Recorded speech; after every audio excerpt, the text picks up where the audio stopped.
Good afternoon, ladies and gentlemen. Welcome to another live edition of Pro Wrestling Talk brought to you by Blitzball Champ Gaming. I'm your host, Blitzball Champ, Jason Ingram, coming at you here on the U to the 2. But yeah, hope everybody's been doing well. Hope everybody's had a great week so far, staying warm in this cold weather. We actually got some snow and ice overnight, so not really planning on going anywhere today. So just gonna stay inside, stay warm, chill out, and talk pro wrestling. So today, a couple of things I wanted to talk about. Got some Stardom stuff to talk about. The next upcoming pay-per-view, the Nagoya Supreme Fight 2022. We got that coming up. We have new Goddess of Stardom tag team champions crowned as well. More Saya Kamitani Chronicles as well. And let's see. We're going to talk some AEW. Like I said, I was at the AEW Dynamite show in Raleigh. That was this past week. So I was there for Dynamite. And of course, they taped Rampage as well. So that's 3 back-to-back AEW shows that I went to in North Carolina. Of course, it was Greensboro in December, Charlotte a couple of weeks ago for Battle of the Belts, and then just this past Wednesday, AEW in Raleigh, North Carolina. So I think I'm all AEW'd out for now. But gonna talk some AEW. Also gonna preview the card for Terminus, Modern Age Wrestling, which I ordered earlier. There's been a lot of hype for the card and for the show. So I figured, you know what? I'm gonna order it. I'm gonna check it out myself and give a recap on it. So I'm definitely looking forward to checking that out. I also saw for New Japan, NJPW World, they do have the Wrestle Kingdom Yokohama show now archived and available as on demand on NJPW World. So I'm hopefully going to check that out before the end of the day. And then I will provide a separate video with my recap and thoughts on that show. So still got to check that out. I knew I was going to get to it late, but I am going to eventually provide a video for that. So don't you worry. Got some WWE stuff to discuss. Of course, more information about WWE 2K22 was revealed. So I'll go into that, and of course other WWE news and recap and stuff like that. So got quite a lot to talk about. So buckle up. It's going to be quite a ride. Anyway, getting started with Stardom. So recently, Stardom has crowned new Goddess of Stardom Tag Team Champions, as last year's Goddess of Stardom Tag League winners of Hazuki and Koguma successfully defeated Shuri and Julia to win the Goddess of Stardom Tag Team titles. And I have to say, it was a really great match. I mean, both teams were back and forth. A good handful of double teams, a good handful of moves and pin breakups. Like, it was very action-packed. And it was a great main event. I enjoyed it. I definitely enjoyed it. And you know something? I am okay with this move. You know, Hazuki and Koguma have been a very excellent tag team. Like I said, they won last year's Goddess of Stardom Tag League, and they've just been a cohesive unit. You know, Hazuki's fit very well into Stars. And you know what? They seem to be riding that momentum. And sure enough, they won the Goddess of Stardom tag titles. Ugh, can't get my words out. So they've dethroned Julia and Shuri, which the interesting thing is, you know, that was the first time of Shuri and Julia defending those tag titles in a very long time. Because you have to remember, Julia was out for a good number of months due to injury. So they haven't been able to defend those tag titles, but they didn't have them vacate those tag titles either. So we have to also keep that in mind. So I can't say that I was too surprised that they crowned new tag champions. And the funny thing about that is, of course, Shirley was going into this previously as three belts. You know what I mean? So I had a feeling that this was going to happen, and sure enough, it did. But not only are Julia and Shirley no longer the tag champs, but Shirley also decided to relinquish the SWA championship. So she wants to focus on the red belt, the World of Stardom championship, which she currently has. And you know what? I can't say that I'm surprised. I was hoping somebody would have eventually defeated her for the SWA title, but I do understand the idea of her just relinquishing it, because I figured unless they got some more foreigners, some more gaijins, I didn't really see that title really being used much. But now that it's vacant, we'll have to see what happens. And I know Thikla and Mirai just joined Stardom, so we'll have to see if we start to see more and more. Perhaps maybe we'll see some more foreigners join. I mean, we'll have to see. But it looks like this was the right idea to see the SWA title relinquished so that it could really be used elsewhere, or on a more different wrestler, that we could actually see that title get defended more. So I totally am cool with Shirley relinquishing the title, so she can concentrate on the red belt title. So all cool with that. So yeah, like I said, congratulations to Hazuki and Koguma on becoming the new Goddess of Stardom Tag Team Champions. And the SWA Championship has been vacated, or has been relinquished, so it's up for grabs now. Speaking of which, we'll now segue into the next upcoming pay-per-view that Stardom is going to be hosting, which is called Nagoya Supreme Fight 2022. And this will take place at the Aichi Dolphins Arena. So I'm definitely looking forward to checking this out. And they've already had the press conference for this. So let's talk about this card that they put together. So they're going to have two pre-show matches. So they're going to have Oedo Tai's Ruoka versus Rina. So two Oedo Tai stablemates are going to show down with each other.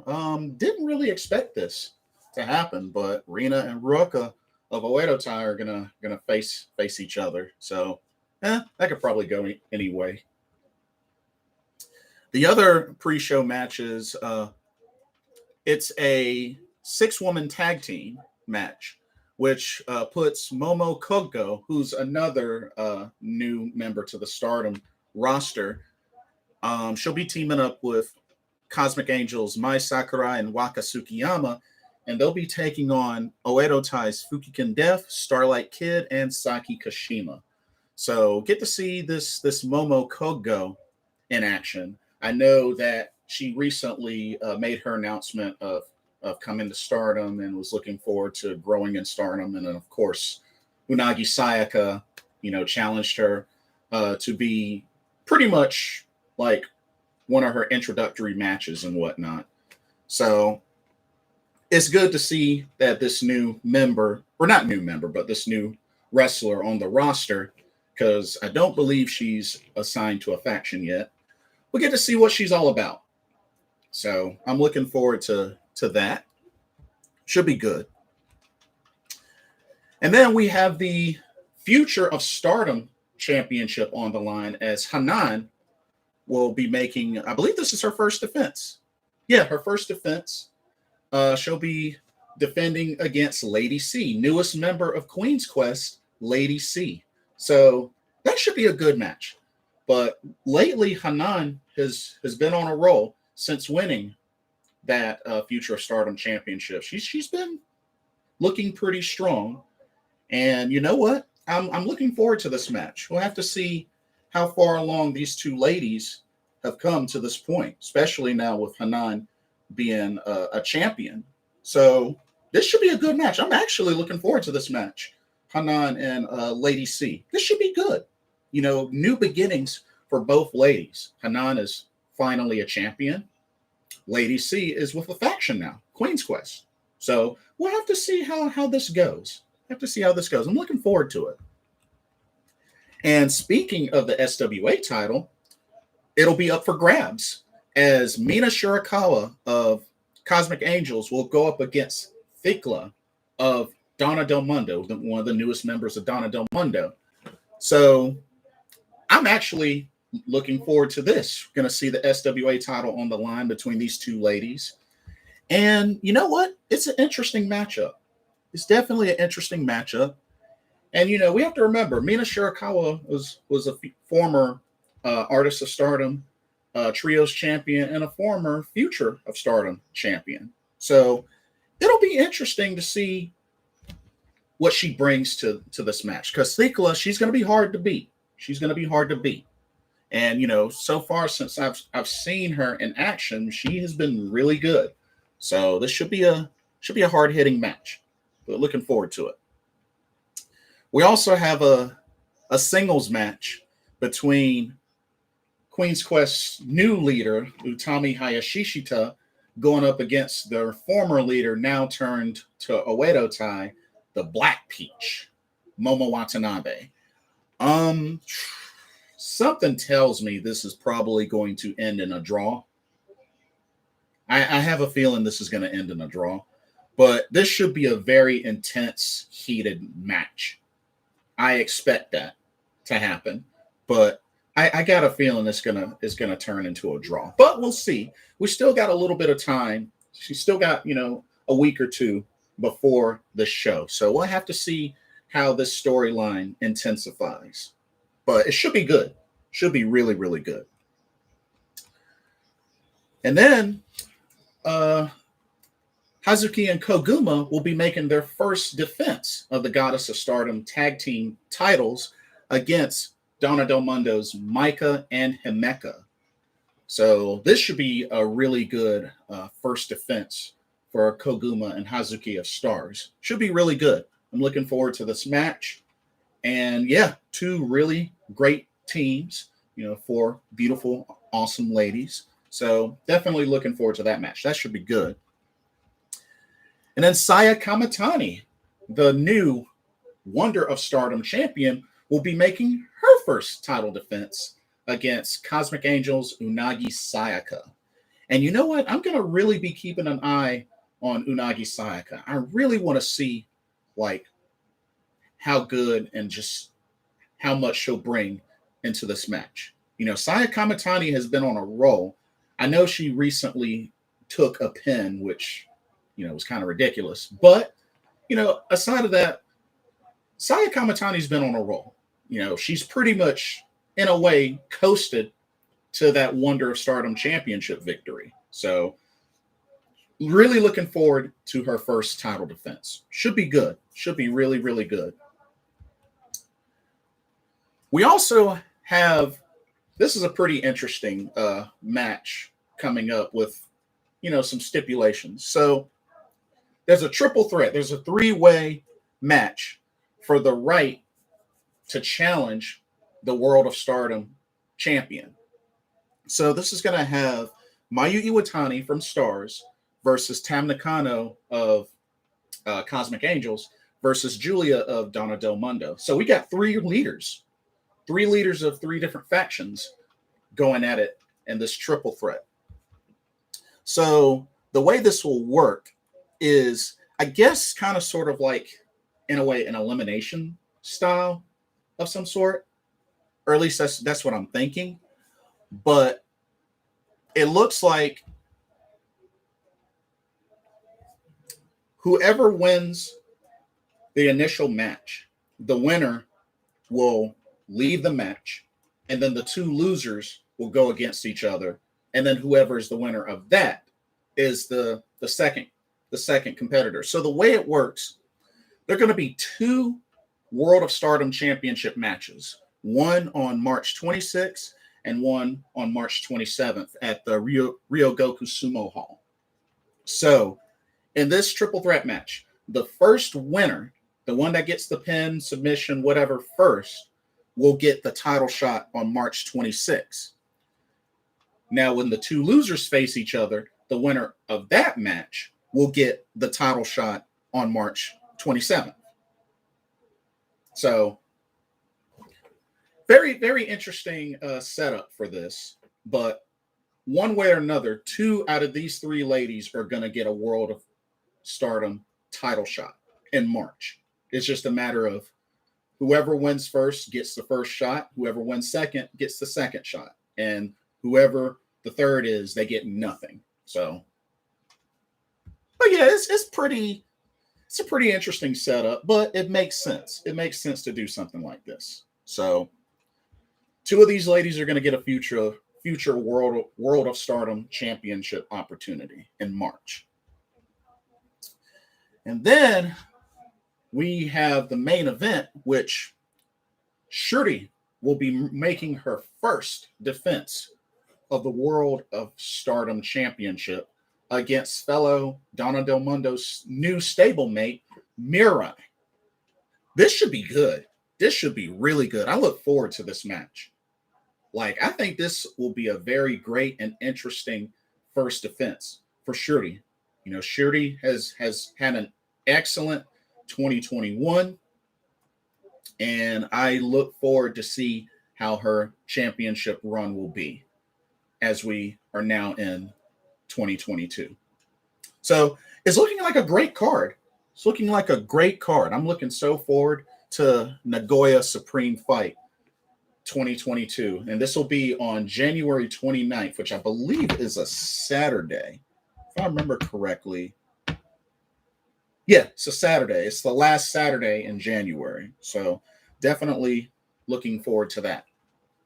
But yeah, that's what we got going for that. And then, of course, another video was posted involving Rossy Ogawa and Saya Kamitani. So to kind of sum up what's been going on, ever since Saya Kamitani and Tam Nakano won the Stardom special match on the second night of Wrestle Kingdom 16, Saya Kamitani has been wanting a singles match against Kota Ibushi. She wants that match. Two Phoenixes going at each other. The Golden Phoenix. So Saya Kamitani was going to talk to Rossy Ogawa about requesting a match, a singles match against Kota Ibushi. So the first video, she goes into his office, but he's in a meeting with another lady. Rossy Ogawa was, trying to kick her out. It's like, no, you got to go. I'm busy. No, you got to go. She makes her request, and then she happens to look at the woman. Of course, we don't see her face. And she has a shocked look on her face. And, she leaves and she's like, I can't believe what I just saw. And she has a shocked look on her face. And then the second video, she goes, she's going to try again to talk to Rossy Ogawa. Hey, would like a match with Kota Ibushi. He gets a phone call, and apparently the phone call is from whoever that woman was that he had the meeting with. And it looks like she's going to be at the Nagoya show, the Nagoya Street Fight, or not Nagoya Street Fight, but Supreme Fight. So it looks like she's going to be present at that show. I think that's what she said, if I remember correctly, that she's going to be present at that show, or it was at a different show, but that she's coming. Fact of the matter is she's coming. And it sounded like Saya Kamitani overheard the conversation. So whoever this is, I'm going to just let you know right now. I think it's Kairi Sane, a.k.a. Kairi Hojo. That's who I think it is. I could be completely wrong, but something tells me that it's Kairi Hojo. And honestly, I think that would be pretty cool because a part of me feels like I could see her having one more run in Stardom. I could totally see that. But whoever it is, it's a big name. You know, and it may be a name that I've never even heard of, but others may know of. But I just have this feeling that it's Kairi Hojo. I have this strong feeling that it's Kairi Hojo. I hope I'm right. You know, if I'm wrong, I hope it's somebody that I recognize. You know what I mean? But we'll see. We'll see what happens. But I like how they're teasing this, and I hope they keep teasing this. You know, maybe they keep involving Saya Kamatani in this tease. Maybe who knows? Maybe she'll let it slip. I doubt she'll let it slip, but you can tell Saya Kamatani is shocked, excited, intrigued, anxious, all of the above. You know what I mean? So we'll have to wait and see what happens. And who knows? Maybe she'll eventually get her singles match against Kota Ibushi. I would love to see that match. I'll totally be down to see that match. Intergender match. I would totally love to see that match. But anyway, that is it for Stardom news. So I do want to talk about this Terminus modern age grappling show that's actually going to be later on today. A lot of my friends are really looking forward to the show. It was super hyped. And I figured, you know what? What the heck? I think I'm going to order this and I'm going to check it out myself. So let's go over the card for this show. And I'll go ahead and give my predictions. Why not? But I believe, if I remember correctly, they're supposed to have some sort of rumble on the show as well, which I think, you know, they may have the rumble first. But if I remember correctly, and somebody correct me if I'm wrong, but I believe there's supposed to be some sort of Royal Rumble for the show. Now, I don't know for what stipulations or whatnot, but I think they're supposed to have some sort of Royal Rumble, maybe to kick off the show or what. I'm not too sure. But I also wanted to point out some specifics. So this show is going to have some very specific rules for the matches. So I wanted to go over these rules because this is actually kind of intriguing. So check this out. Okay, so the rules were announced on Tuesday, and very, very interesting rule set. So first off, all pins must be won by pin, submission, knockout, or disqualification unless otherwise agreed upon in stipulations. So by default, pin, submission, knockout, or DQ. Those are your four. Single matches are 15 minutes long. That's kind of short. 15 minutes long. So single matches are 15 minutes long. Tag and multi-person matches are 15 minutes long. If there are no winners, a 90-second overtime occurs. If the winner is still not determined, the result is ruled a draw. That's kind of a bummer.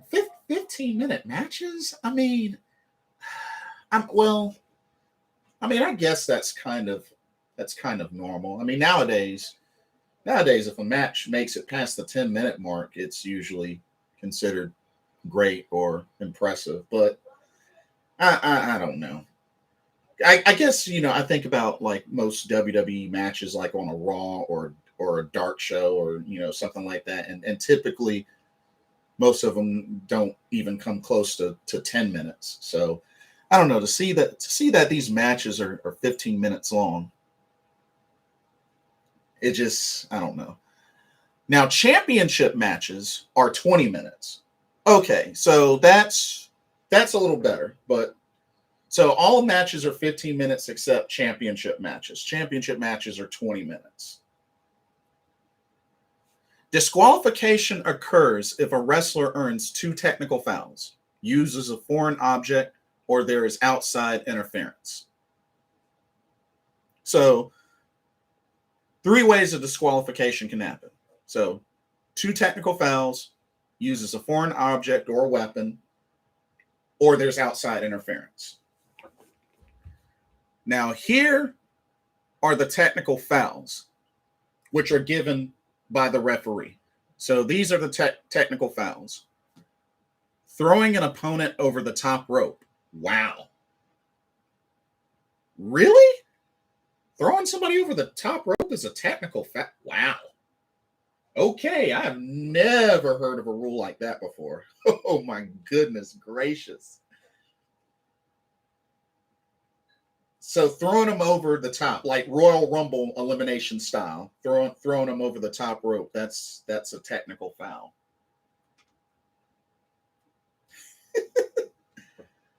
Well, I wonder if does it count if they pull the rope down if they're running at you and they just go over the top rope? Would you just pulling the rope down? You don't technically throw them over. You just pull the rope down and they use their own force against themselves and go over the top rope. Does that still count? Oh man, that's weird. That's really weird. But throwing an opponent over the top rope is a technical foul.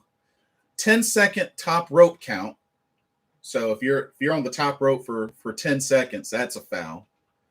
5 count for rope and corner break. So that's a technical foul. Intentional physical contact with the referee. Intentional low blows. Intentional eye gouges. So raking of the eyes, eye pokes, stuff like that. Fish hooking. Ooh, fish hooking. That's a technical foul. Okay. Intentional hair pulling. Ooh, they are not holding back. Spitting, which I mean that's just nasty. Closed punches to the fist, closed fist punches. A 5-second count out. Wow, 5-second count out? What?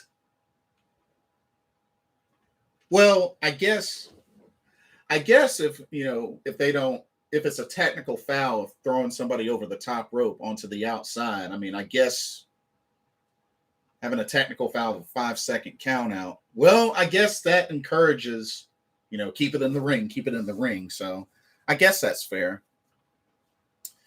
Any weapon usage will result in a disqualification and expulsion from Terminus. So that's an automatic DQ and you're out. Wow. Interesting set of rules and technical fouls. This is going to be quite a show. Oh man. Anyways, those are the rules. The matches. We have a singles match, Diamante versus Janai Kai. Which I remember Janai Kai. I believe she was a student of Thunder Rosa, if I remember correctly. So, you know what? As weird as this sounds, I'm gonna go for the upset. I'm gonna pick Janai Kai to win this match. I'm thinking she's gonna pull off the upset. I think she's gonna pull off the upset on Diamante. But we'll see what happens, but I'm picking Janai Kai to upset Diamante. We have a tag team match. Dante Caballero and Joe Keys going up against Hot Sauce Tracy Williams and Fred Yehi. Gotta go with Hot Sauce and Fred Yehi. That's a pretty strong tag team. Although I have seen Joe Keys and Dante Caballero wrestle before, I don't see them going over Hot Sauce and Fred Yehi. So I'm picking Hot Sauce and Fred Yehi to win this match. We got a singles match. We got Moose versus Mike Bennett. So this ought to be really interesting. I'm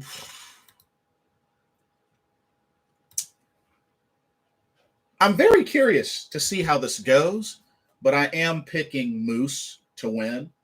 I'm definitely picking Moose to win. I don't even remember the last time Moose lost a match, to be honest with y'all. So I'm definitely picking Moose to win. We got a 4-way terminal eliminator match. We have JDX versus Daniel Garcia versus Invictus Kosh versus Adam Priest. I'm not familiar with the other three, but I'm picking Daniel Garcia, Red Death. Daniel Garcia to win this match, mainly because I don't know the other three. So, but yeah, I'm predicting Daniel Garcia wins this match.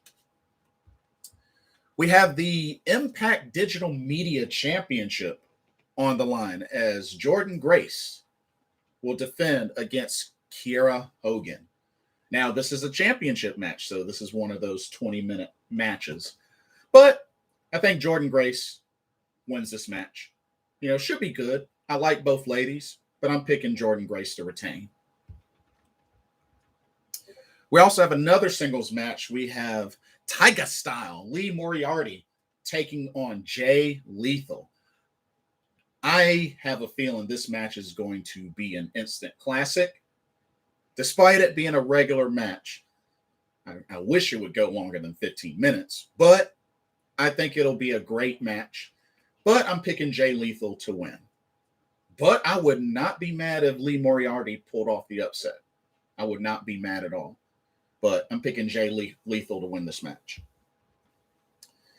We have the ROH World Championship on the line as Bandito, the champion, will defend against Baron Black.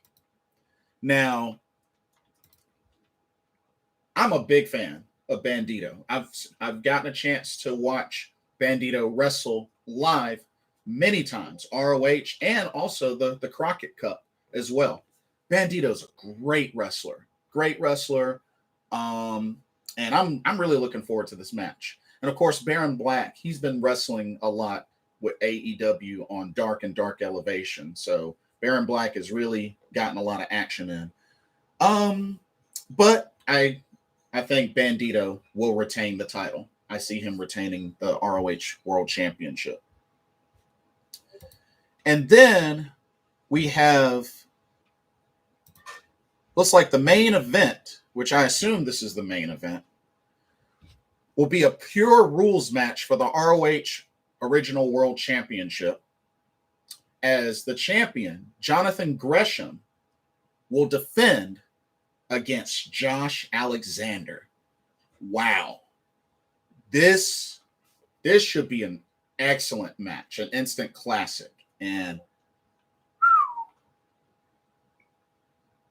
I like both of these competitors. I think it's going to be an excellent match, but I'm going to go with Jonathan Gresham, the octopus, to retain this title. And it's a pure rules match, so should be really good. I'm definitely very intrigued by this card. So hopefully this ends up being an excellent show. I'm looking forward to it. Should be good. But I'll also do a separate video for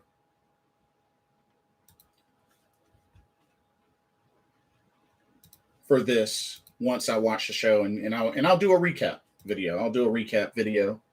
But yeah, should be good. Looking forward to it. So that is it for Terminus. So I do want to get into some AEW. Now, I was at the Raleigh show. Like this past week, it was in Raleigh, North Carolina at the PNC Arena, my hometown. So I was able to attend this show live. I'm going to tell y'all right now, while don't get me wrong, I enjoyed myself. You know, I'm always going to, enjoy myself at going to these shows live. But this show did not sell out. It did not sell out at all. There were a couple of sections where it had little to no people in those seats. So I don't know. I don't know if they'll ever come back to Raleigh again. And like I said, I give them the benefit of the doubt. It is still a pandemic. But I don't know. There may be a chance they might not come back to Raleigh or to PNC Arena again. You know what I mean? So I hope that's not the case. But I mean, we'll see. We'll see. So, of course, you got to see Adam Cole come out with Red Dragon. And then, of course, you got the Young Bucks coming out. And it looks like this is leading into some, friendly competition. Because as much as the Young Bucks want to get the AEW World Tag Team titles back, so does Red Dragon. So, the hope is for some friendly competition between these two tag teams, which have a history, back in ROH and even back in New Japan Pro Wrestling. So, should be good. And then, of course, you have the Best Friends come down, and they ended up brawling. But not only that, as Orange Cassidy was looking to have the upper hand against Adam Cole, him and Chris Statlander, of course, you had an opportunity for Chris Statlander to come through and kind of assist and even in the odds. But then Dr. Britt Baker, DMD, comes down and actually laid out Chris Statlander. And of course, Dr. Britt Baker is Adam Cole's real life girlfriend. So I'm pretty sure they're girlfriend. They're not married. I don't think they're married. I think they're just boyfriend, girlfriend. But Adam Cole was able to take advantage of that and lower the boom on Orange Cassidy. And then you had a moment with the Young Bucks, Red Dragon, and Adam Cole and Dr. Britt Baker celebrating in the ring. Of course, he gets a smooch from Britt Baker. So I thought this was a pretty cool way to open up the show. And thankfully, the Red Dragon shirt that Bobby Fish and Kyle O'Reilly were wearing are finally available at Shop AEW. So I ended up ordering one. I'm looking forward to getting that. But that was a pretty cool way to open up the show. I was definitely digging that. Now, the big, just bad moment of this Dynamite was the CM Punk versus Wardlow match. The way that this was booked made absolutely no sense whatsoever to me. And I'm sure others may feel the same. Now,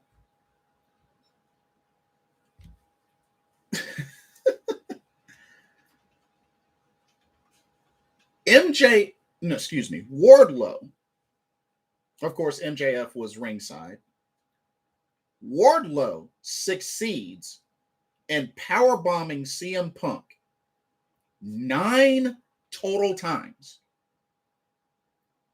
8 times in the ring, and the 9th time was through the announce table.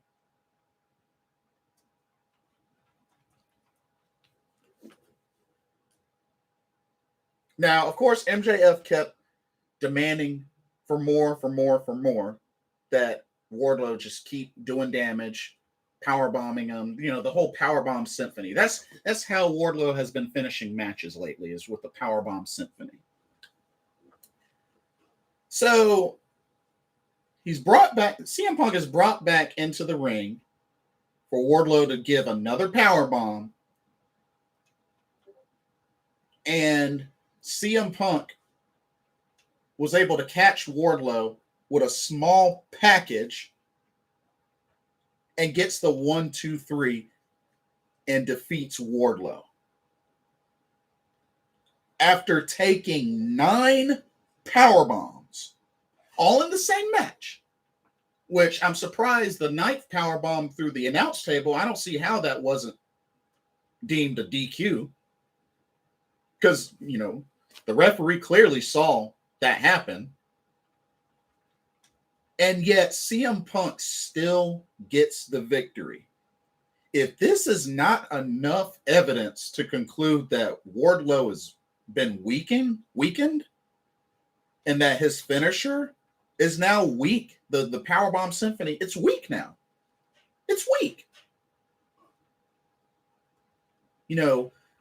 As far as buried, I mean, it's a fair argument. I won't say that, but he's at least much weaker now.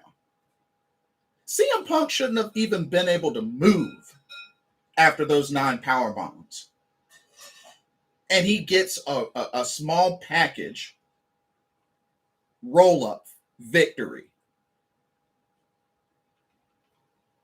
That makes absolutely no sense.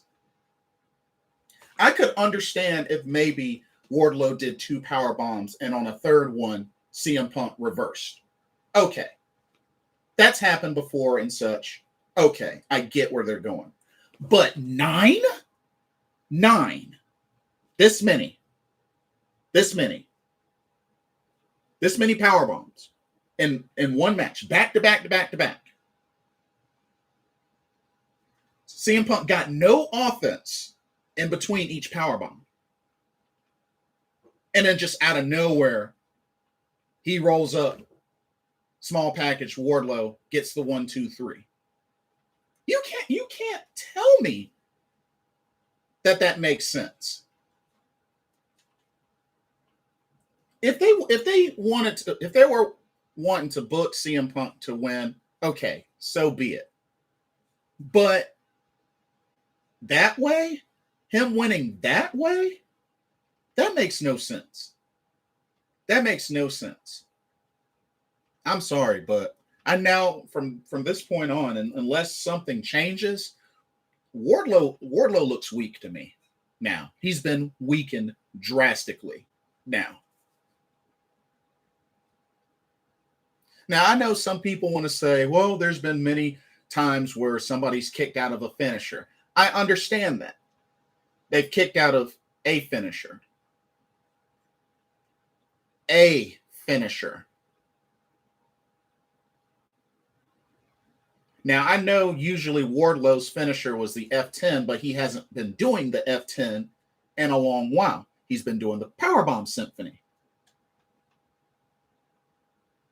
9 power bombs and still lost. 9. Not 2, not 3, not 5, 9. Including 1 through a announce table. If somebody wants to try to make it make sense to me, because it really doesn't make any sense. It doesn't. And then not only that, the setup is for CM Punk versus Shawn Spears next. You go from Wardlow to Shawn Spears? Why couldn't it have been reversed? Shawn Spears and then Wardlow. Like, because this is really similar to the whole thing between MJF and Chris Jericho. When Chris Jericho had to go through those 5 different trials, and it's like once it got to Nick Gage, it just went downhill from there, and it just wasn't that intriguing or big each time going through each of the 5. This was bad booking. This was really, really bad booking. I'm sorry. I know it's CM Punk, but you can't expect. I understand this is scripted. I understand, but how can you make somebody getting power bombed 9 times in a row, including with the 9th time being through an announce table, How can you expect anyone to just be able to, out of nowhere, just get the roll up and get a victory right afterwards? No, that makes no sense. Y'all can try to, change my mind if you want. By all means, feel free. But it makes no sense. That makes no sense. You had Dante Martin versus Powerhouse Hobbs, which, I mean, I was kind of surprised. I was kind of surprised that Dante won this match. I didn't think it was going to be a squash, but I felt like, with Ricky Starks, kind of being around and being in Powerhouse Hobbs' corner, I had a feeling it was going to be Powerhouse Hobbs was going to get the last laugh, but no. Dante Martin was able to escape with the victory. Not only that, was able to hit his finisher, but then again, Jay Lethal did come down and even the odds. So, I mean, that's one thing gotta keep in mind. When the odds are even, it can definitely, put the final stamp on what the outcome is. But it was a pretty decent match. I always love seeing Dante Martin wrestle, so that'll never get old.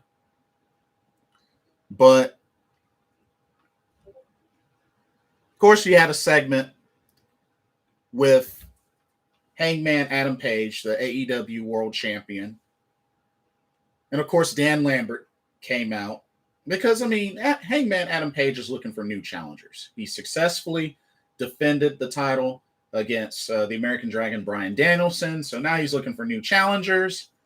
And Dan Lambert came out to talk junk about how Hangman doesn't really exemplify that cowboy spirit like certain other wrestlers have, like, Terry Funk and Stan Hansen. But not only that, Dick Murdoch, Blackjack Mulligan. But, they kind of went back and forth. And then all of a sudden, a returning Murder Hawk monster Lance Archer returns. And it looked like he was going to dismantle Dan Lambert. But then he ended up attacking Hangman Adam Page and finished him off with a blackout through a chair. And of course, he picked up and held up the AEW world title. So welcome back, Lance Archer. I like where this is going. I definitely like where this is going. I have no problem with a Lance Archer Hangman Adam Page feud. I think this will be great. And it'll be good to see Lance Archer back in action in the ring. They gotta build him up. It's been a while since he's wrestled, so they gotta build him up. So should be good. Should be really good. Looking forward to it.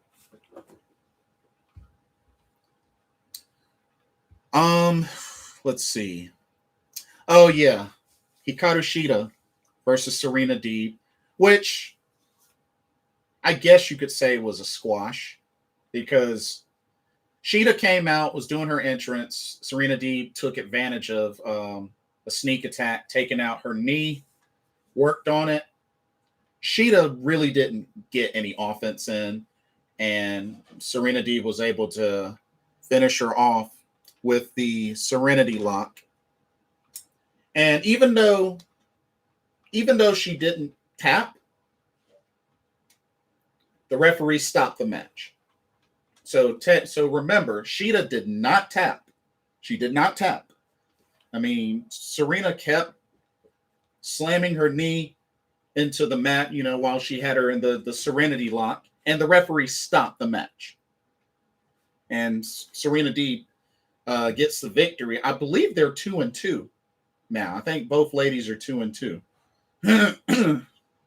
But pretty much, and of course, some of the other face ladies came out to help Shita to the back. But this is pretty much a way to write off Shita for now, as Shita is actually went back to Japan. I don't know if she was, getting time off. I from what I've heard, I think she's supposed to be doing maybe Makai show in Japan. I could be wrong. But yeah, I feel like she's just trying to get some time off, and she might be doing a Makai show. I don't know, but did say that she would be back. Not sure when, but you know what? Shita deserves some time off. I think giving her plenty of time off, I think she's earned it. She has been wrestling constantly for AEW. I know lately it hadn't seemed like, before her feud with Serena D, but it didn't seem like we were seeing much of her on Dynamite, but more so on Dark and Dark Elevation, which is fine. I'm not going to complain, but I feel like with as much as Shita has done in AEW, she definitely deserves some extended time off. So rest up, heal up, have fun, and looking forward to when it's time for her to come back to the States and continue her AEW career. But yeah, that's pretty much them writing off Shita so that she can have some time off.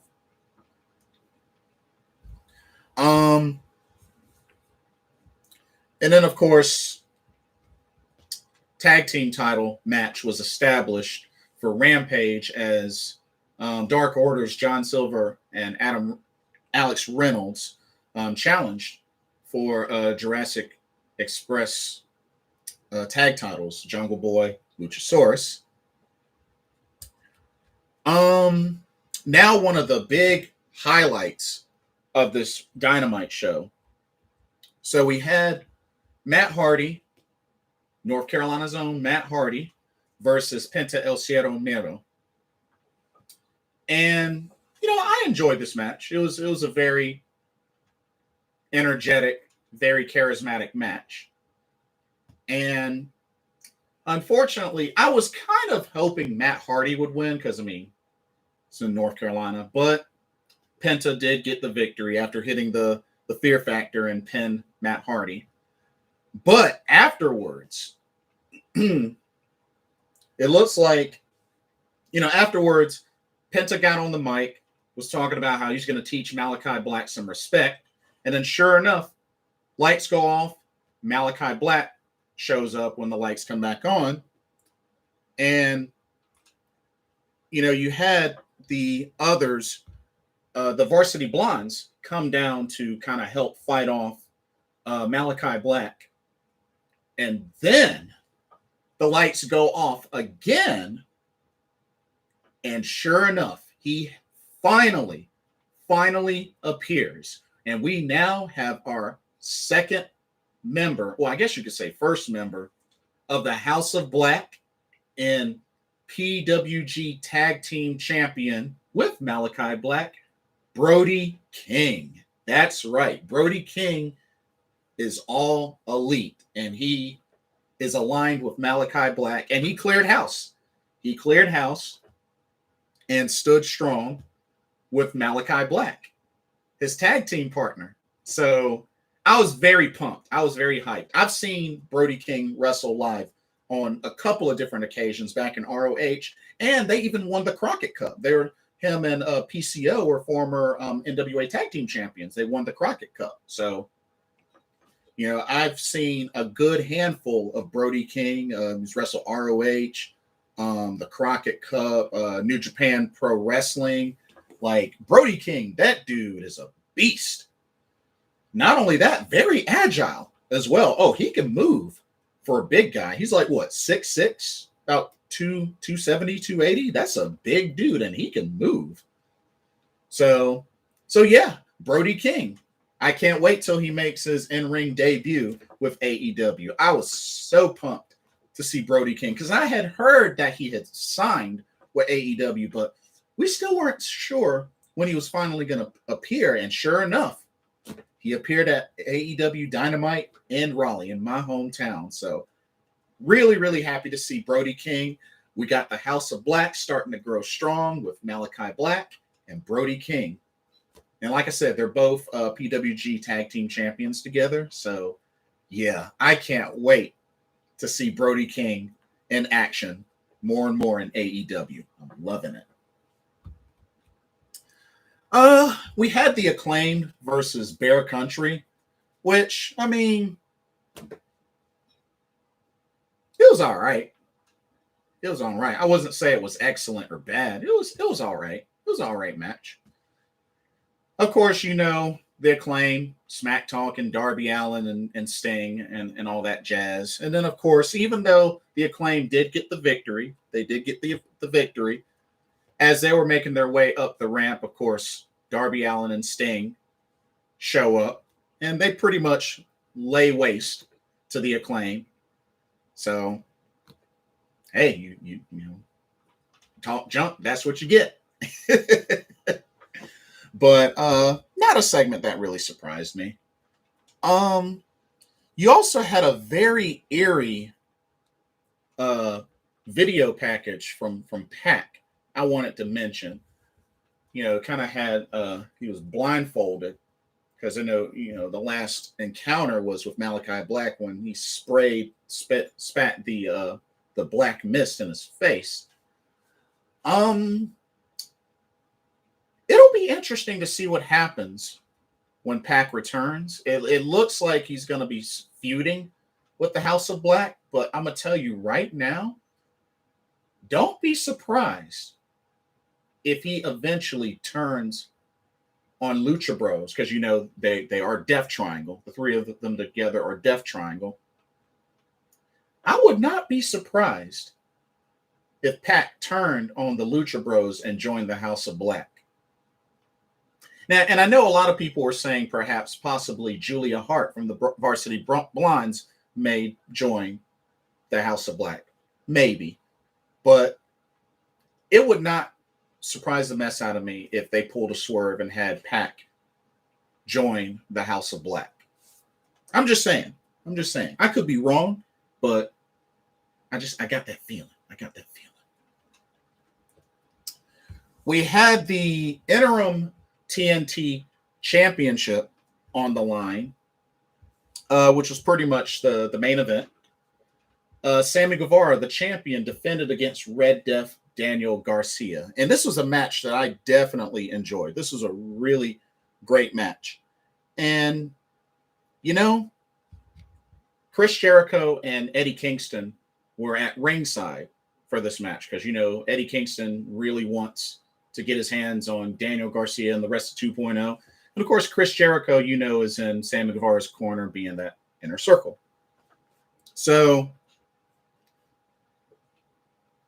even though Sammy Guevara did get the victory and 2.0 came out to try to interfere, which of course Jericho and Eddie Kingston were able to, you know, fight everybody off. But then once again, Eddie Kingston and Chris Jericho get in each other's faces, and now it's like they want to tear each other apart.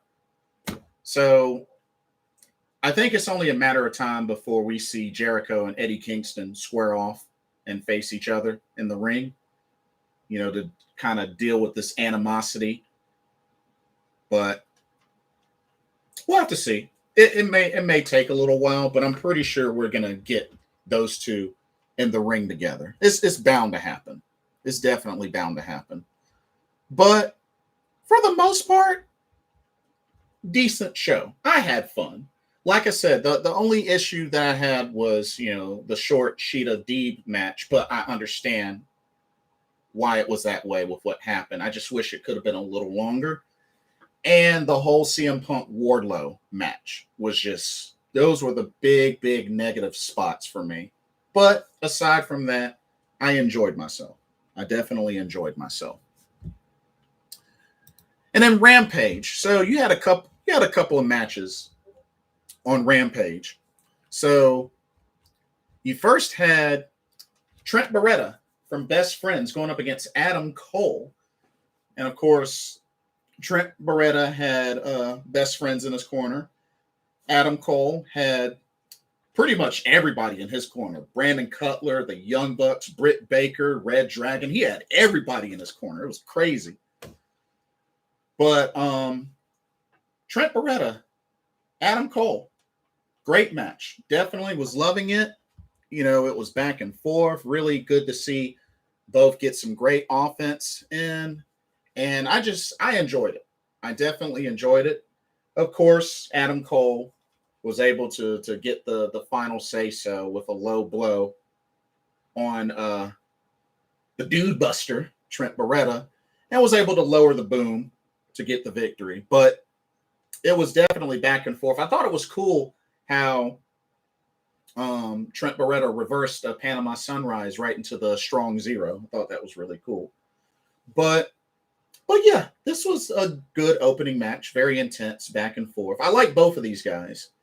But yeah, once again, Adam Cole with the winning streak continues. So yeah, great match to start off Rampage. You had another North Carolina native from Burlington, Andrew Everett, face off against Shawn Spears, who was with Wardlow. I didn't like the fact that this was a squash. Against Shawn Spears, this was a squash. I mean, Andrew Everett, I like Andrew Everett. I've seen him compete a number of times in ROH, and, you know, he used to be in Impact Wrestling as well, you know. So, like I said, he's a North Carolina native. So, of course, you know, I support my North Carolinian wrestlers. But yeah, that match was not long at all. And, yeah, Shawn Spears hit the C4. I mean, Andrew Everett went up to the top rope, was going to attack. Shawn Spears took advantage, caught him, C4. That was it. And then, of course, he got on the mic, talked some smack to CM Punk, because, you know, they have their match against each other next week. So it was a good promo. It was definitely a good promo. I enjoyed it. It was a good promo. You had a trios match. You had Chris Statlander, Miss Stir It Up, Red Velvet, and legit Layla Hirsch going up against Nyla Rose, Penelope Ford, and the Bunny. Now, I mean, despite how this match was, I mean, I knew what was going to happen. I mean, legit Layla Hirsch was going to try to take matters into her hands and, you know, wasn't able to get along with her team, and it ended up costing her because she ended up getting rolled up by the Bunny. So I'm not surprised at this outcome. I mean, it was an all right match, but not surprised by the outcome. You know, legit Layla Hirsch tried to make it all about her. She got thrown into Chris Statlander and rolled up by the Bunny. And that was it. That was it. So, I mean, they need to go ahead and just, you know, have these two ladies square off again and just complete the heel turn. Just complete Layla's heel turn. Just go ahead and complete the heel turn, because we know it's going to happen. We know it's going to happen. So, but yeah. Ricky Starks was on commentary talking some junk. Jay Lethal came out and challenged for the FTW championship that Ricky Starks holds. So it looks like we're going to be seeing a feud between Ricky Starks and Jay Lethal. I'm actually looking forward to that. I think these two can really put on an excellent match together. So I'm actually looking forward to that. I think that'll be great. I think that'll definitely be great. And then, of course, the main event, AEW World Tag Team titles are on the line as Jurassic Express, Jungle Boy, Luchasaurus defended against Dark Order's John Silver and Alex Reynolds. And this was an awesome match. I really, really enjoyed this match. And, you know, a lot of the folks in Dark Order, even though I'm not gigantic fans of the Dark Order, they put on great matches. They put on good matches. So I really enjoyed this match between these two tag teams. It was back and forth, but you know, you gotta keep the tag champs strong. So Jurassic Express ended up getting the victory, but overall, it was a great match. It was a really great match. It was their first defense of the AEW World Tag Team titles. So great defense. And of course, Christian was in their corner. And Dark Order, they had some of their folks in their corner. I think it was Anna Jay and Evil Uno, if I remember correctly. But it was a great match. It was a great main event to Rampage. Definitely enjoyed it. But yeah. And of course, they did record Rampage after Dynamite. And that's usually lately what they've been doing with AEW shows live. They'll do Dark Elevation first, then Dynamite, and then Rampage. So they've been kind of sticking to that lately. Okay, that does it for AEW. So let's talk some WWE. So a couple of things have happened.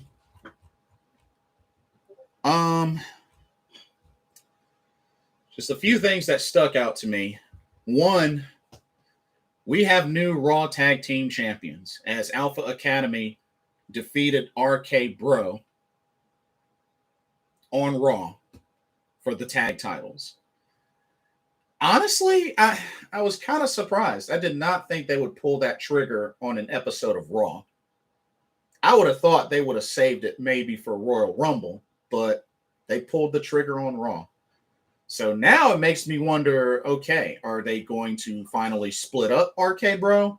Or are they going to continue to ride this team as a tag team? And who knows? Maybe they'll get a rematch. Maybe they'll get a rematch at Royal Rumble. We'll see. But I was kind of surprised that they pulled this trigger. I did not think they would just go ahead and just book RK Bro to lose the tag titles on an episode of Raw.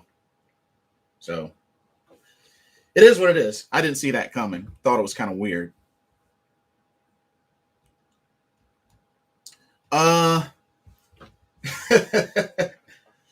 So Nikki ASH and Rhea Ripley had a little talk in the ring, and pretty much Rhea Ripley came to the conclusion that they need to go their separate ways.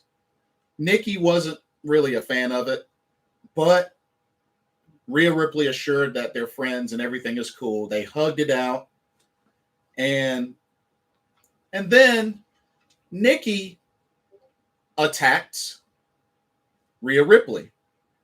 So Nikki has turned heel now and has turned on Rhea Ripley, which honestly, I thought it was going to be the other way around. I thought Rhea Ripley was going to turn on Nikki, but nah, Nikki ASH turned on Rhea. And not only that, it looks like they're still going to keep her superhero gimmick, but now as a heel. Like, why can't they just turn her back into crazy Nikki? So what is she going to be now? An almost a supervillain? Is that what she's going to be now? But now her whole thing is, everyone needs a superhero, but I don't need, a friend. Superheroes don't need friends. And it's so cheesy. It's so cheesy. Almost superheroes don't need friends. It's such a cheesy way of doing this. Like, she's not almost a supervillain. She's still almost a superhero. This gimmick makes no sense. It really doesn't. But it looks like now these two ladies are going to feud, and Nikki is the heel in this feud. Yeah, it really doesn't make any sense. Alexa Bliss returned. They showed her having a therapy session, which she just ended up, acting like the Fiend and just destroying stuff in the therapy room. I don't know. I don't know what's up with that. But it just was random.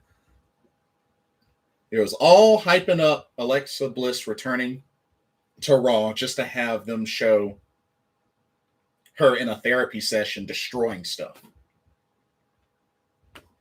Yeah. Yeah.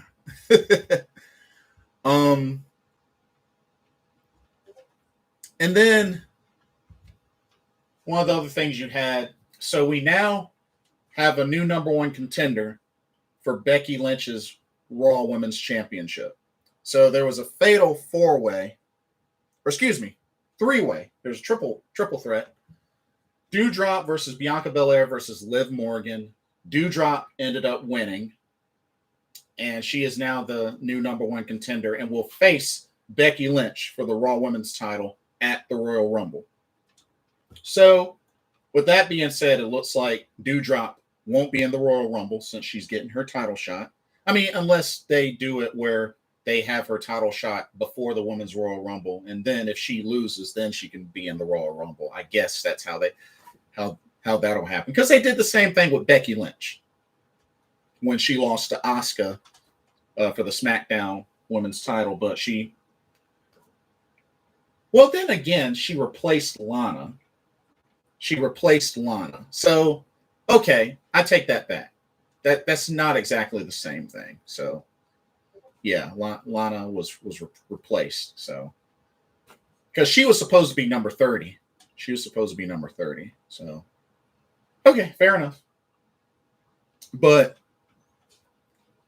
Doudrop and Becky Lynch at Royal Rumble. Becky Lynch extended the hand. Looked like Doudrop was going to shake it. Becky slaps her. And she ran out of the ring in time before Doudrop could do anything. So,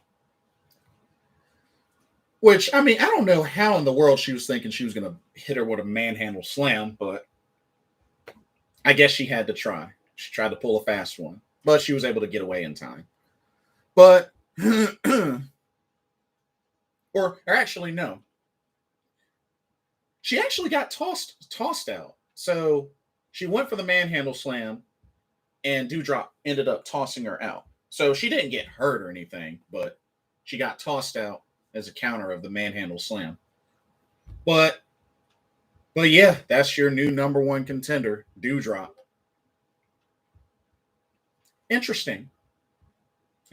But it's a heel versus heel showdown.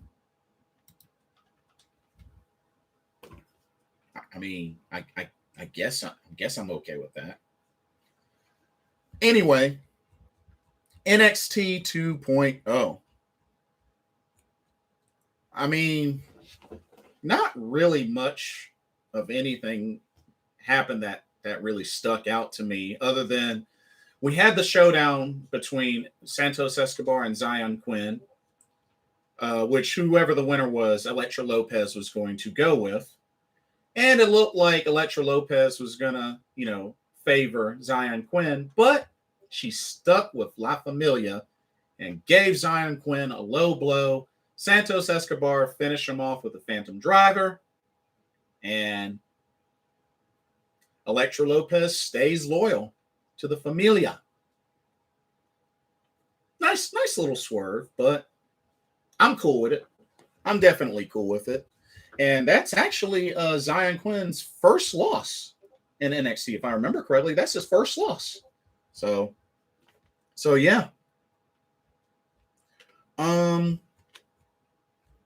There was a qualifier match, tag team match for the Dusty Cup Classic, or the Dusty Tag Team Classic.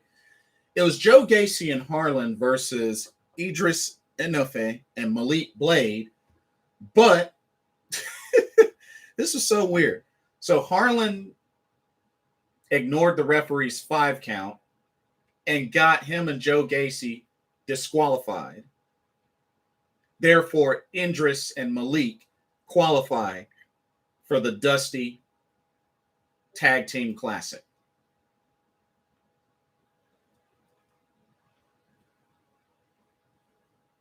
Yeah. Whatever. It just is weird. It was really, really weird. Let's see what else happened. It looks like Cameron Grimes is looking to go after Carmelo Hayes' North American Championship. So it looks like they're setting up a feud between Carmelo Hayes and Cameron Grimes. I'm looking forward to it. I think it'll be a great feud, and it'll be a nice test for Carmelo Hayes. So I'm looking forward to that. Wendy Chu, formerly Mei Ying of Tiansha, who's also AKA Karen Q, is now Wendy Chu, and she debuted with this new gimmick in the ring, teamed up with Indy Hartwell and Persia Pirotta as they went up against Casey Catanzaro, Caden Carter, and Amari Miller. And Wendy Chu, for the first half of the match, she was looking like she was asleep at the turnbuckle, outside, on the ring apron. And then she finally tagged in, and she actually got some offense in, some good offense.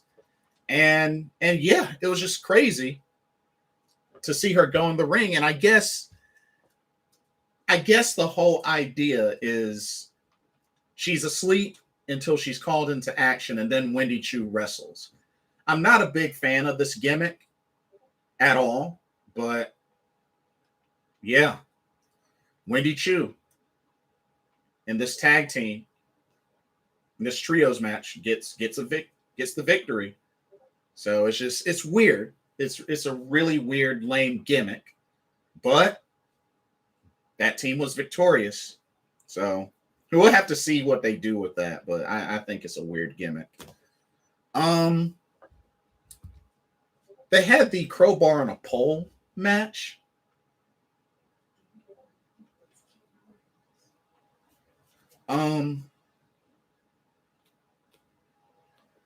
Crowbar on a pole match.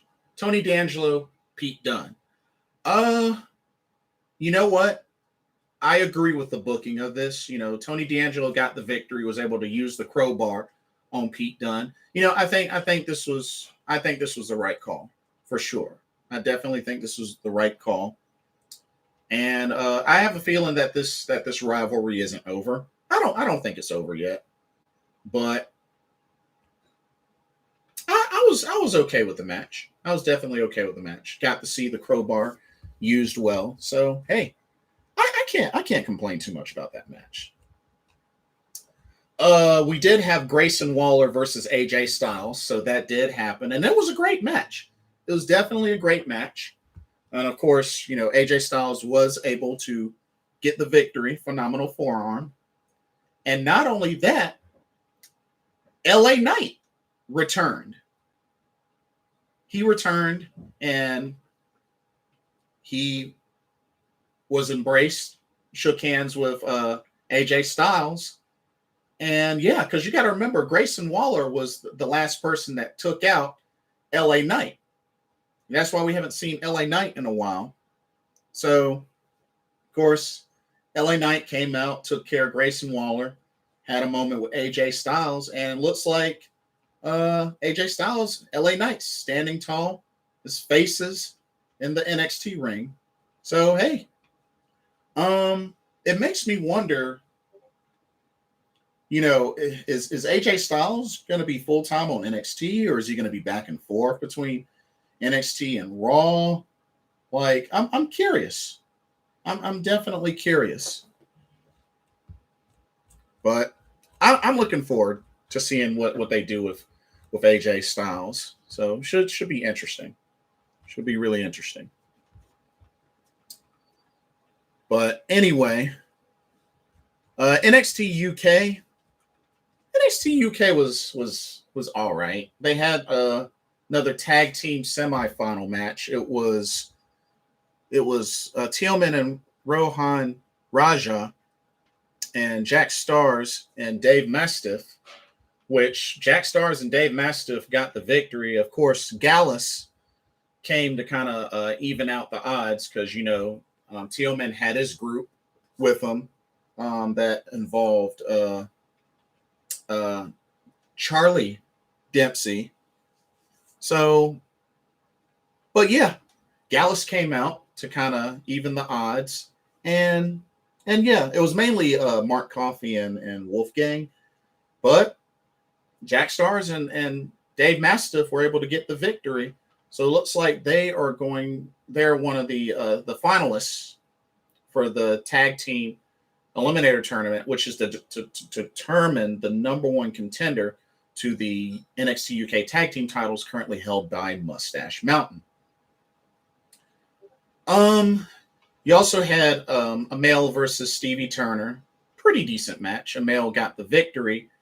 And of course, Jenny had to come into the ring, talk some smack. So it looks like we're going to get Jenny and Amale feud. This ought to be interesting. Which I don't know if it's safe to say that Amale is a face. I don't know. Somebody correct me if I'm wrong, but is she officially a face now? Because we all know that Jenny is a heel, straight up. But is it safe to say Amale is a face now? I'm kind of like feeling a tweener, but she might be officially a face now. I don't know. Y'all tell me. We had Walter's farewell match, which was him versus Nathan Frazier. Now, don't get me wrong. I like Nathan Frazier, but personally, I don't think he should have been the opponent for Walter in the farewell match. I don't think he should have been the opponent. If it was me, I'm just saying, if it was me, I would have booked Tyler Bate versus Walter as his farewell match. You got to remember, Tyler Bate versus Walter, that was an instant classic. That was at NXT UK TakeOver Cardiff. Oh, man. Like, I would have loved Tyler Bate to have been Walter's farewell match. And like I said, it was still a good match with Nathan Frazier, but I just felt like it would have been more appropriate if it was somebody like Tyler Bate in this farewell match. So, but yeah, that's it for Walter. And it looks like he's going to be, I guess, regular NXT 2.0, or he may get the main roster call up. We'll see. He could get the main roster call up, but that remains to be seen.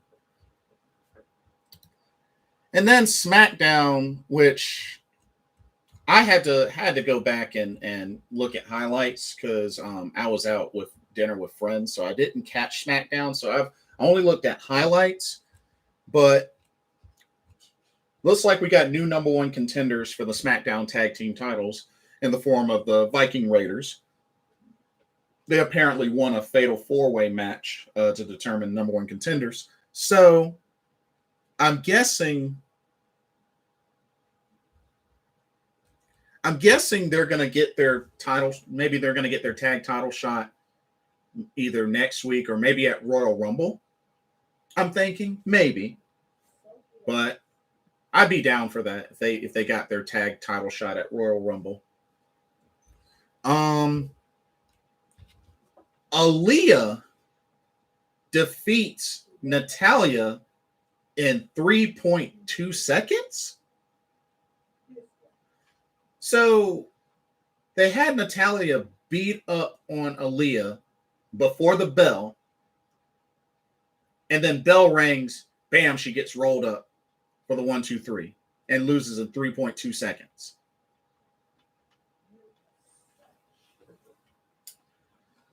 Oh, man. I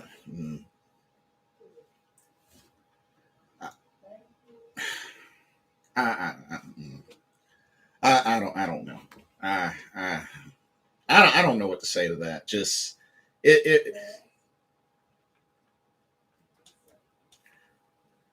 I'm gonna leave that one alone.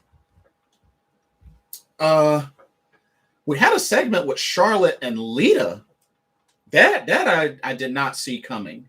So Lita and Charlotte had a moment in the ring, and of course Lita ended up dropping Charlotte with a twist of fate. It was probably a good thing that she did that instead of the Lita moonsault, because I remember the last time she did a Lita moonsault, it was not that good. I think it was a partial botch. But yeah, you have to remember these two ladies are in the Royal Rumble. Of course, Charlotte is going into the Royal Rumble as SmackDown Women's Champion, which I think is dumb. But yeah, Ricochet takes yet another loss, loses to Sheamus, and apparently Madcap Moss beat Kofi Kingston. I was like, what? Wow. And apparently Roman Reigns and Seth Rollins had a in-ring segment. Usos tried to attack Seth. Seth was able to do flips and tricks and jumps and rolls and spins to avoid getting hit by the Usos and was able to get away untouched. And once again, still no match for Xia Li. Xia Li still has yet to have her first match since coming to SmackDown. I don't get it. I mean, is she hurt? She can't be hurt. I know she's been posting stuff on Instagram, and I think she was on the Mandarin commentary team for a show. But like, what is up with that? Y'all advertised the mess out of Xia Li. Oh, the protector. And then she arrives, and you have yet to give her her first match on the main roster. Like, I don't get that. And then you have Aaliyah have a singles match where she wins in 3.2 seconds. Like, what is up with the booking? The booking is just atrocious. I don't get it. I don't get it.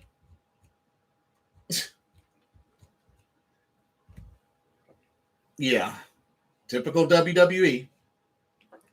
Typical WWE. I also wanted to talk about, to finish up this video, talk about the news on NBA, or not NBA. What the heck is wrong with me? WWE 2K22. So, for those that don't know, Rey Mysterio has apparently been leaked to be the cover star for WWE 2K22, standard and deluxe edition. So looks like there's going to be the showcase mode. The 2K showcase is going to focus on Rey Mysterio, which I'm totally all for. I love Rey Mysterio. I've watched him compete for a long time. I've met Rey Mysterio. So I love this. I really, really love to see them showcase Rey Mysterio, one of the pioneers of Lucha Libre, one of the pioneers of the cruiserweights. And I tell you, it is very fitting for him to be showcased in WWE 2K22.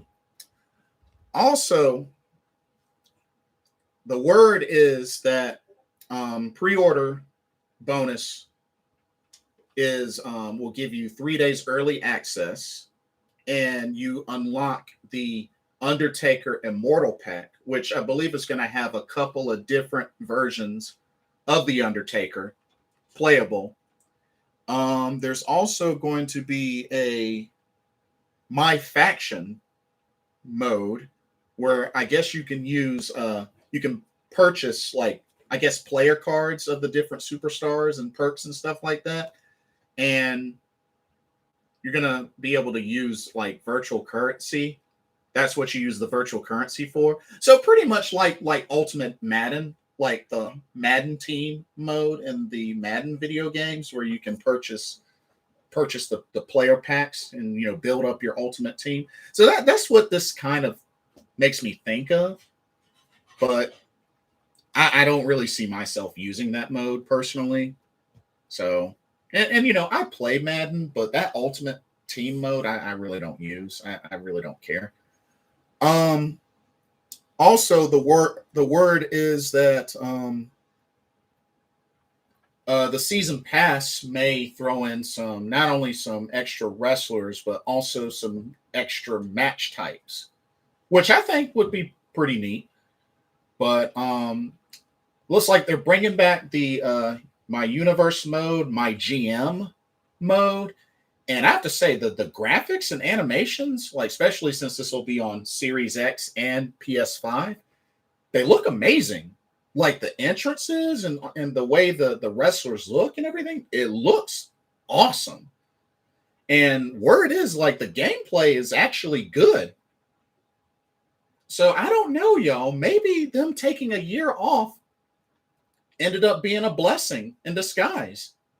Now, I know we don't have any idea what the final roster looks like, because I know there's been a lot of releases since this development started, so I can understand some frustrations with that. But, I mean, who knows, y'all? Like, they might actually knock this one out of the park. I think it's very possible. So, 2K20 was buggy, wasn't really good. And Battlegrounds, like I said, I got that for my nephew. I didn't really like Battlegrounds. I played a little bit of it, didn't like it, but I got it from a nephew. He liked it. But I think them taking a year off from the 2K franchise and then doing WWE 2K22, I think this one might get it right. I think this one may get it right. We got to wait till March. Which is looking like a March 11th release, which I believe if it's doing the early access, then it would be a March 8th release. But I don't know, y'all. I got a feeling that this WWE 2K game is going to knock it out of the park. I'm not going to say that it's going to end up being better than the AEW video game. We'll see what happens when that game comes out. But I don't know, y'all. This game could actually end up being great again. I know it's been a long while, but this WWE 2K22 could end up being great. We'll have to wait and see. But anyway, that's pretty much all that I have for today's pro wrestling talk. Like I said, I'll do a separate video for recap on Terminus. And once I finally get around to watching Wrestle Kingdom Night 3, which was in Yokohama, then I will give my thoughts on that as well. But yeah, hope y'all enjoyed this video. Thank you so much for watching. And by all means, like, comment, subscribe. Don't forget to hit that notification bell. But yeah, I would love to hear from y'all. Let me know what y'all think about what was discussed, or if there were any errors or anything like that, or agreements, disagreements. Let me know. I would love to hear back from y'all. But anyway, thank you so much for watching. This has been another Pro Wrestling Talk brought to you by Blitzball Champ Gaming. I'm your host, Blitzball Champ Jason Ingram. Hope everybody has a blessed week, and I will see y'all very soon. Take care. Peace.